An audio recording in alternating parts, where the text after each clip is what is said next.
नाज़रीन, election express के साथ मैं हूं हिना जुबैर। जी हां, हमारी खास पेशकश में आपका बहुत इस्तकबाल करते हैं। नाज़रीन, लोकसभा इंतखाबात करीब हैं। अवामी रैली में अपनी अपनी हुसूलियाबियों का जिक्र, एक दूसरे पर वार और पलटवार का सिलसिला भी जारी है। एक तरफ वज़ीर-ए-आज़म नरेंद्र मोदी ने कांग्रेस का इंतखाबी मंशूर उसको भ्रष्ट करार दे दिया, वहीं दूसरी जानिब राहुल गांधी ने कहा कि नरेंद्र मोदी लोगों से वादे झूठे करते हैं। उधर इलेक्शन कमीशन ने चुनावी तशहीर में रफाल की जानकारी देने पर ही रोक लगा दी है। साथ ही इलेक्शन कमीशन ने नाराजगी का इजहार करते हुए सवाल किया कि चुनाव से ठीक पहले नमो टीवी लॉन्च कैसे हो गया। उधर किरीट सोमैया का टिकट कट गया और इसकी जानकारी न्यूज़ 18 ने पहले ही दे दी थी। तो इलेक्शन एक्सप्रेस में हम रोज बरोज होने वाली इलेक्शन की ताजा सरगर्मियों से आपको रूबरू करवाते हैं। शुरुआत करते हैं इलेक्शन एक्सप्रेस की।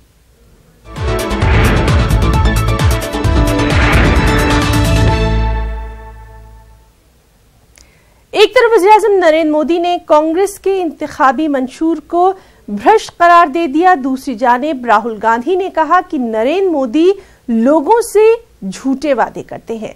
किसने क्या कहा है, आइए देखते हैं। एक तरफ इरादों वाली सरकार है तो दूसरी तरफ सिर्फ और सिर्फ झूठे वादों वाले नामदार है। इन लोगों की तरह ही इनका घोषणा पत्र भी भ्रष्ट होता है, बेईमान होता है, डकौसलों से भरा होता है। 20%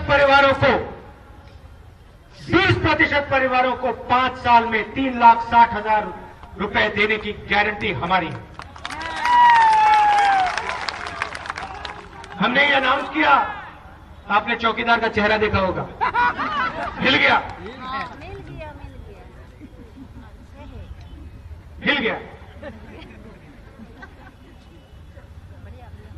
2 करोड़ युवाओं को रोजगार हर साल।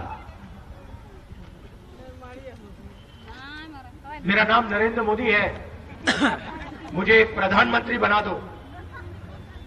15 लाख रुपए बैंक अकाउंट में, 2 करोड़ युवाओं को रोजगार, किसानों को सही दाम,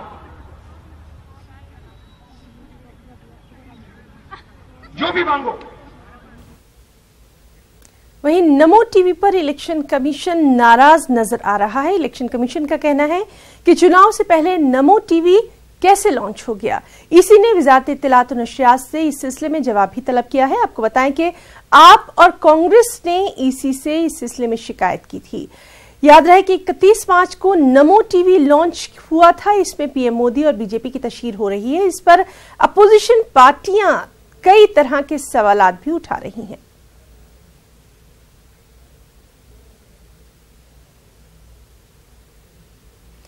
और इस सब के बीच कांग्रेस को इलेक्शन कमीशन से बड़ा झटका भी लगा है। ईसी ने चुनाव तशहीर में रफाल की जानकारी का इस्तेमाल करने पर रोक लगा दी है। अब अवामी रैली में रफाल की कीमत और इससे मुतालिक दीगर जानकारी नहीं दी जा सकेगी। साथ ही कमीशन ने कांग्रेस के 6 वीडियो इश्तिहार पर भी पाबंदी आयद कर दी है और ये तमाम इश्तिहार रफाल सौदे से ही मुताल्लिक थे।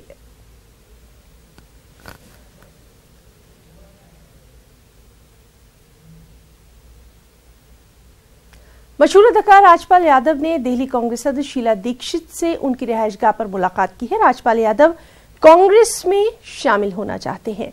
शीला दीक्षित मुलाकात के बाद न्यूज़ 18 से राजपाल यादव ने खास बातचीत भी की है। आपको दिखाते हैं। मशहूर अभिनेता और कॉमेडी किंग राजपाल यादव हमारे साथ बात करने के लिए मौजूद है। आइए बात करते हैं इनसे। राजपाल जी, आज शीला दीक्षित जी से आप मिले, क्या कुछ खास बातचीत हुई है?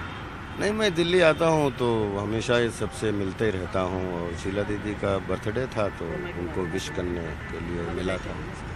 और दिल्ली तो हमेशा ही आता रहता हूँ, सबसे मिलता रहता हूँ, सब आशीर्वाद लेता रहता हूँ। ऐसा माना जा रहा है कि आपको कांग्रेस में शामिल होने वाले हैं और दिल्ली से चुनाव लड़ेंगे, क्या कितनी सच्चाई है इस बात में? नहीं, अभी कोई ऐसी नहीं, वे तो आदेश है, सब कोई भी कुछ भी कह सकता है, लेकिन ऐसा कुछ भी होगा तो बताएंगे तुरंत। क्या कांग्रेस की तरफ से आपसे संपर्क किया जा रहा है? जो भी होगा हम बताएंगे। हम सबके पूरे देश में सबके संपर्क में।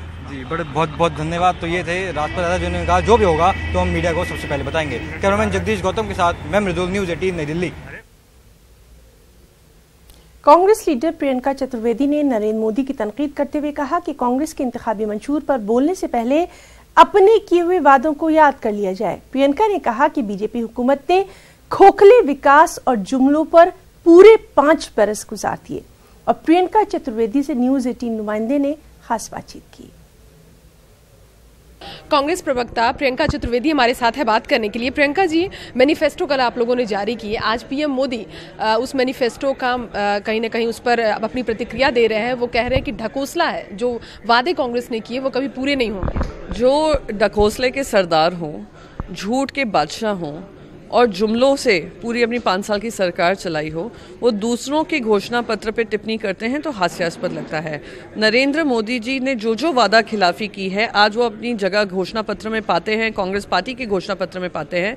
तो मैं मानती हूँ उनको कहीं ना कहीं टीस पहुँच रही होगी, क्योंकि जो देशवासी इस घोषणा पत्र को पढ़ रहा होगा वो समझ रहा होगा कौन न्याय के साथी हैं और कौन अन्याय में भागीदारी हैं।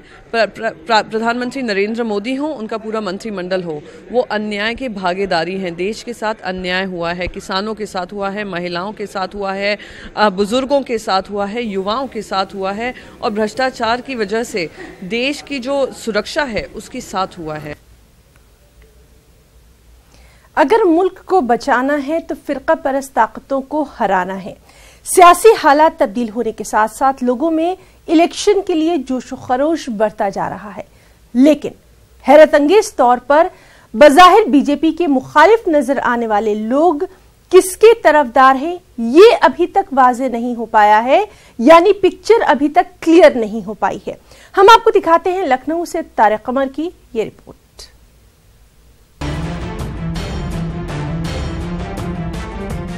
अगर साफ तौर पर कह दिया जाए तो इसमें कोई मुबालगा नहीं कि एक मखसूस मसलक के कुछ लोगों को छोड़कर मुस्लिम तबके की बड़ी तादाद बीजेपी से मुतमईन नहीं है और वो ये मानती है कि अगर किसी जमात ने इस तबके को हाशिए पर पहुंचाया है तो वो बीजेपी है।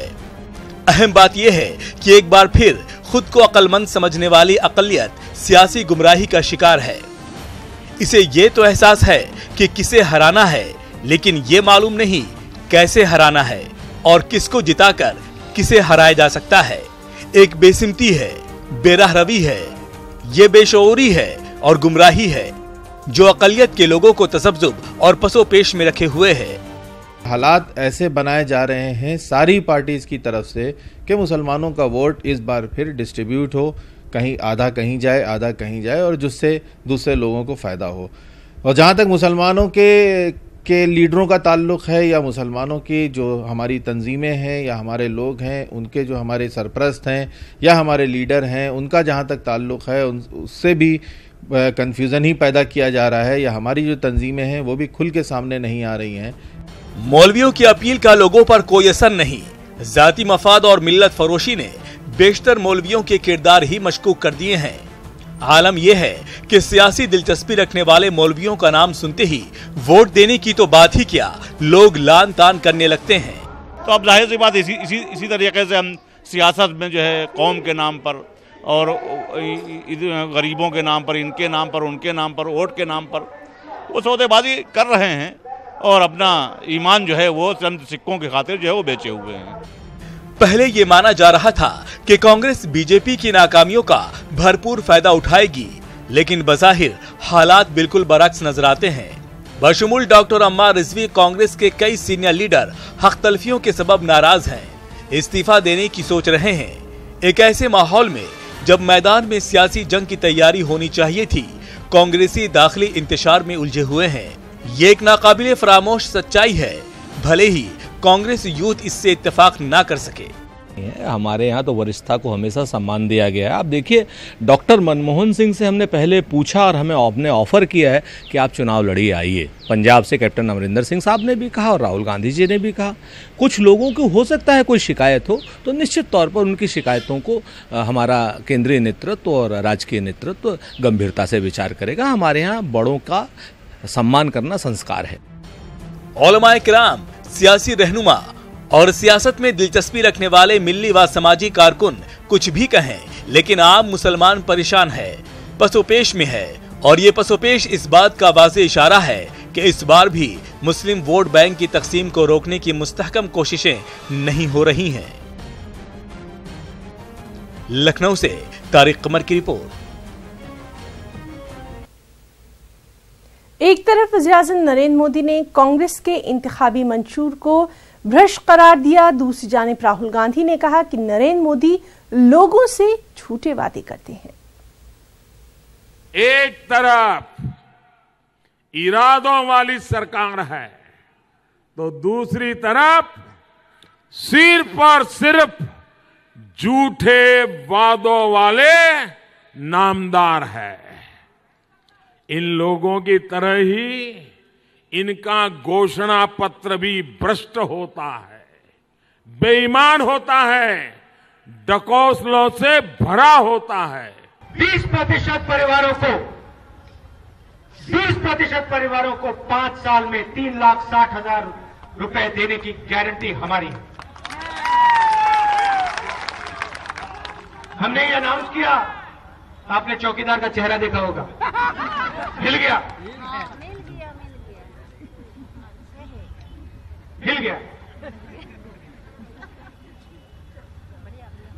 2 करोड़ युवाओं को रोजगार हर साल। मेरा नाम नरेंद्र मोदी है, मुझे प्रधानमंत्री बना दो। 15 लाख रुपए बैंक अकाउंट में, 2 करोड़ युवाओं को रोजगार, किसानों को सही दाम, जो भी मांगो नरेंद्र मोदी दे देगा। सिर्फ प्रधानमंत्री बना। अच्छा, प्रधानमंत्री मत बनाना, चौकीदार बना। चौकीदार बना दो मुझे। मजदूर के घर के सामने चौकीदार खड़ा होता है क्या? देखा आपने कभी? बेरोजगार युवा के सामने चौकीदार खड़ा होता है कभी? ना। किसान के घर के सामने चौकीदार खड़ा होता है कभी? बिहार की 17% मुस्लिम आबादी में 80% आबादी दलित और पसमानदा मुसलमानों की है। इस तबके की नुमाइंदगी ऑल इंडिया यूनाइटेड मुस्लिम मोर्चा और ऑल इंडिया पसमानदा मुस्लिम मुहाज करता आया है। दोनों तंजीमों के सरबराह राज्यसभा के MP भी रह चुके हैं। एक तंजीम अजीम इत्तेहाद की हिमायत कर रहा है, जबकि दलित मुस्लिम मोर्चा मौजूदा इंतखाबात में बिल्कुल खामोशी इख्तियार किए हुए है। आखिर ऐसा क्यों है, ये हम आपको दिखाते हैं अपनी इस रिपोर्ट में।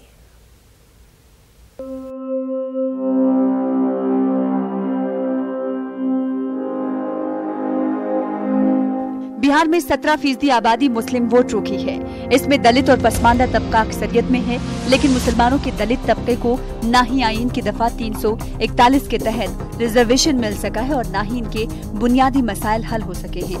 हाँ, ये जरूर है कि तमाम सियासी पार्टियां और मुस्लिम क़यादत भी इनकी मुश्किलों को हल करने का दावा करती रही है। दलित मुस्लिम तबके की नुमाइंदगी ऑल इंडिया यूनाइटेड मुस्लिम मोर्चा गुज़िश्ता 2 दहाई से करता आ रहा है। मोर्चे के सदर JDU से राज्यसभा के मेंबर भी रह चुके हैं, लेकिन इस बार के इंतखाब में वो पूरी तरह से खामोश हैं। देखिए, हम लोगों ने हमेशा इशू की बुनियाद पर वोटिंग करवाया है लोगों से, और हम लोग का इशू सिर्फ एक है कि संविधान की धारा 341 में संशोधन करके दलित मुसलमानों को जो अनुसूचित जाति का दर्जा दिलाने का काम करेगा, रुझान दिखाएगा, उसी को हम वोट देंगे। लेकिन पिछले 23-24 सालों का यह एक्सपीरियंस है कि ये लोग उठापटक तो जरूर कर लेते हैं, लेकिन फिर हम लोगों के इशू की तरफ ध्यान तक नहीं देते हैं। दरअसल ऑल इंडिया यूनाइटेड मुस्लिम मोर्चा और ऑल इंडिया पसमानदा मुस्लिम महाज दलित व पसमानदा मुस्लिम तबके को मुतासिर करते हैं और इंतखाबात में दलित आबादी इन तंजीमों के मशवरे पर भी अमल करती है। आइन की दफा 341 की सहूलत मुसलमानों को नहीं मिलने से मोर्चा पूरी तरह से नाराज है। वहीं पसमानदा मुस्लिम महाज अजीम इत्तेहाद की हिमायत कर रहा है। देखिए, असल में लोग सोचते हैं कि माइनॉरिटी कोई दूसरी दुनिया का आदमी है, कोई दूसरी दुनिया का आदमी नहीं है। बेरोजगारी, भूख उसको भी लगती है, समाज में अपराध बढ़ता है तो वो भी विक्टिम होता है, समाज में नफरत होती है तो सबसे ज़्यादा वो विक्टिम होता है। ये इससे अलग थोड़े ही है। इस बार के चुनाव में क्या देख रहे हैं? देखिए, इस बात के चुनाव में तो हम देख रहे हैं कि सब लोग अपने को ठगा हुआ महसूस कर रहे हैं, अपने समझ रहे हैं कि छल हुआ, और बहस इस बात पर हो रही है कि भाई पिछले चुनाव में क्या क्या मौजूदा सरकार ने, चाहे बिहार की सरकार हो या दिल्ली की सरकार हो, क्या क्या वादा किया था और क्या कर रही है। पसमानदा मुस्लिम महाज के सदर भी जेडीयू से 2 बार राज्यसभा के मेंबर रह चुके हैं। फिलहाल वो शरद यादव की पार्टी के साथ हैं और अजीम इत्तेहाद की हिमायत कर रहे हैं। पसमानदा महाज के मुताबिक मुल्क की हालत ठीक नहीं है। वो सूबाई और मरकजी हुकूमत को कटघरे में खड़ा करते हैं। साथ ही पसमानदा मुसलमानों के मसले हल नहीं होने पर अफसोस करते हैं। माहिरीन का ख्याल है कि दलित मुस्लिम लीडरों की नाराजगी से उस तबके के वोटों पर सियासत करने वाली सियासी पार्टियों की परेशानी बढ़ सकती है। न्यूज़ 18 उर्दू के लिए पटना से महफूज आलम की रिपोर्ट। मरकजी वजीर और बेंगलुरु नॉर्थ के बीजेपी उम्मीदवार डीवी सदानंद गौड़ा ने कहा है कि मेरे 5 साल इख्तिदार में अगर मैंने अक़लियतों के साथ कहीं भी कोई भी नाइंसाफी की हो तो मैं सियासत से संन्यास लेने के लिए तैयार हूं। क्या कुछ उन्होंने कहा है, इस पर मबनी ये रिपोर्ट।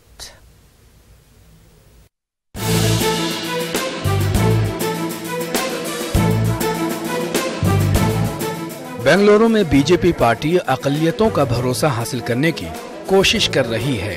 बेंगलुरु नॉर्थ पार्लिमानी हलका बीजेपी के मुस्लिम और ईसाई कारकुनों का इजलास हुआ।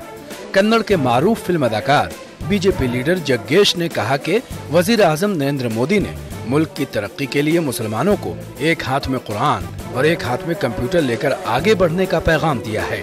मरकजी वजीर सदानंद गौड़ा ने कहा कि उन्होंने अपने पार्लिमानी हलके बेंगलुरु नॉर्थ में अक़लियतों के साथ कोई नाइंसाफी नहीं की है। अगर उनके खिलाफ कोई भेदभाव का इल्जाम साबित करता है तो वो सियासत से ही संन्यास यानी सुबुकदोश होने के लिए तैयार हैं।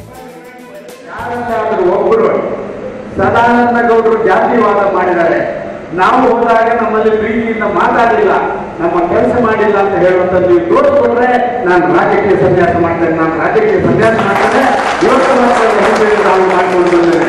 ಅದ್ಭುತ ಸಂದೇಶವನ್ನು ಕೊಟ್ಟು ಅವರು ಹೇಳಿದಂತ ಒಂದೇ ಮಾತು, ಎಲ್ಲ ಮುಸ್ಲಿಂ ಬಾಂಧವರಿಗೆ ಒಂದು ಕೈಯಲ್ಲಿ ನೀವು ಕುರಾನ್ ಅನ್ನ ಹಿಡಿರಿ, ಇನ್ನೊಂದು ಕೈಯಲ್ಲಿ ನೀವು ಕಂಪ್ಯೂಟರ್ ಅನ್ನ ಹಿಡಿಬೇಕು, ಆಗಲೇ ನಾವು ನೀವು ಮುಂದುವರಿದ ದೇಶದ ಪ್ರಜೆಗಳು ಅನ್ನತಕ್ಕಂಥ ಮಾತು ನಾವು ಹೇಳಿ। बीजेपी अक़लियती मोर्चा के नुमाइंदों ने कहा कि सदानंद गौड़ा ने बेंगलुरु के मुसलमानों के लिए कई काम किए हैं। हज घर की तामीर के लिए पहल की, आने वाले दिनों में उर्दू भवन, गुलिस्तान शादी महल के लिए फंड फराहम करने का वादा किया है। और इनके कारनामे ऐसे हैं, जनाब सदानंद गौड़ा साहब के मिसाल हज घर की है, वो बेमिसाल है, उसके बारे में बार बार बोलना भी गलत होता है, ठीक है। और इसके बाद जो है उर्दू भवन का जो इनका कार्यक्रम था वो अभी तक जो है कांग्रेस या जेडीएस हो अभी तक उसको तामीर नहीं किया, खाली बातों में, पेपरों में, कागज में रह गई है। बहुत अच्छा फंक्शन हुआ और सदानंद गौड़ा साहब आज एक वादा करे हैं, ये जो शादी महल है, गुलिस्तान शादी महल है, उसका फंड के लिए इंशाल्लाह देंगे करके बोल के वादा किए हैं। वाज़ेह है कि बेंगलुरु नॉर्थ पार्लिमानी हलके में मुस्लिम वोटरों की कसीर तादाद आबाद है। सदानंद गौड़ा के खिलाफ कांग्रेस ने कृष्णा बायरे गौड़ा को उम्मीदवार बनाया है। कांग्रेस और बीजेपी दोनों पार्टियां मुसलमानों को राग़िब करने की पुरजोर कोशिश कर रही हैं। न्यूज़ 18 उर्दू के लिए बेंगलुरु से रऊफ अहमद हल्लूर की रिपोर्ट।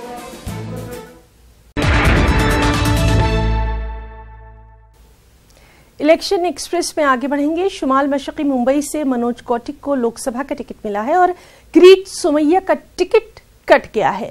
न्यूज़ 18 ने पहले ही इस बात की जानकारी दे दी थी।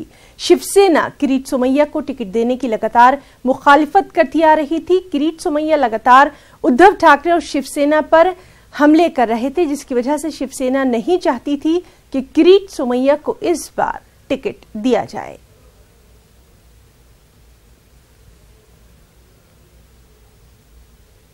साबिक मरकजी वजीर सुबोधकांत सहाय को एक बार फिर से रांची पार्लिमानी सीट से कांग्रेस का उम्मीदवार बनाया गया।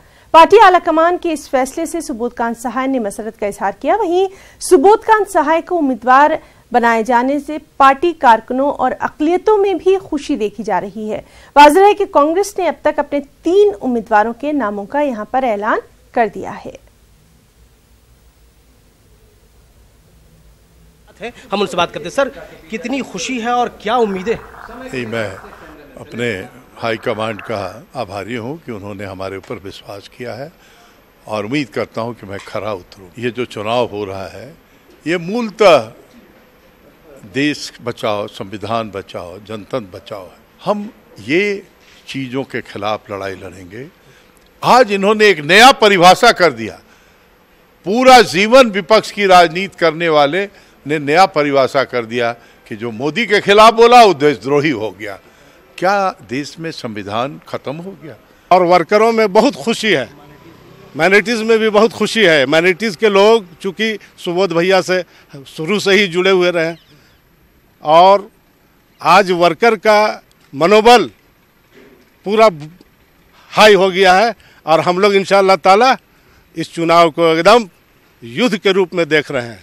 ये काफ़ी खुशी की बात है कि सुबोधकांत ने जो पहले भी जीते थे तब भी बेहतर काम किए थे और मिनोरिटी को तो काफ़ी उम्मीद है सुबोध जी से और हम उम्मीद करते हैं कि गठबंधन का ये काफ़ी आगे हैं, काफ़ी मात्रा से जीतेंगे।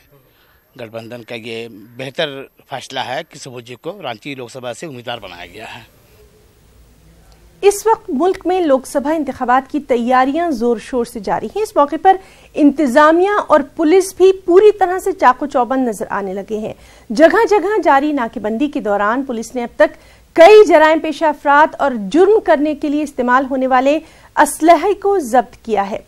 मुंबई से मुत्तसिल कल्याण में पेट्रोलिंग के दौरान पुलिस को 2 मुश्तबा शख्स को हिरासत में लेकर जब पुलिस ने उनकी तफ्तीश की तो उनके पास से एक देसी रिवॉल्वर और 3 कारतूस बरामद हुए। मुलजिमीन इस असलहे का इस्तेमाल कहां और क्यों करने वाले थे, पुलिस इसकी जानकारी जुटा रही है।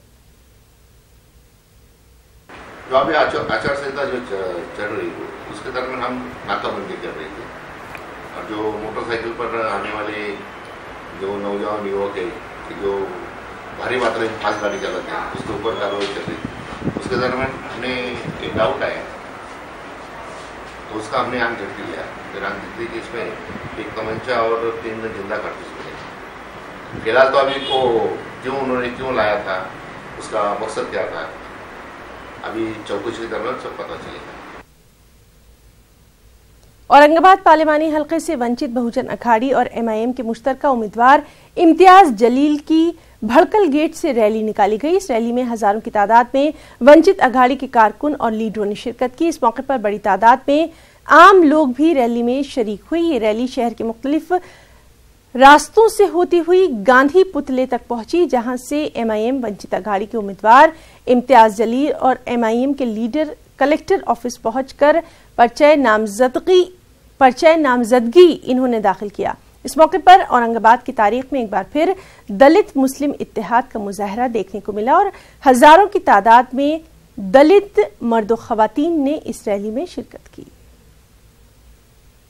हम समझते हैं कि आज औरंगाबाद को सबसे ज़्यादा अगर किसी चीज़ की ज़रूरत है तो यहाँ पर जो बेरोज़गारी है, यहाँ पर जो इंफ्रास्ट्रक्चर है, एयरपोर्ट डेवलपमेंट है, इंडस्ट्रियल डेवलपमेंट है, कचरा का जो समस्या है, ये पूरे देश में हमारे शहर का नाम बर्बाद किया है।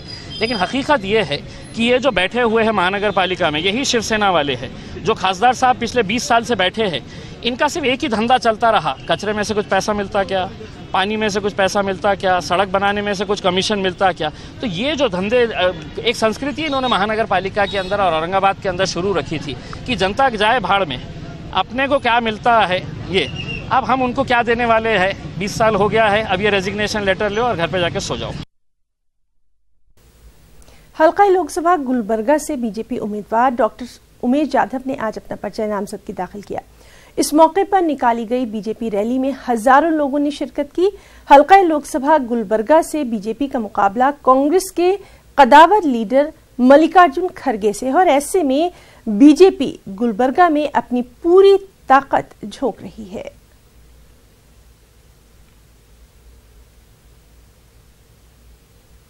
तो बुलेटिन में इतना ही। आदाब।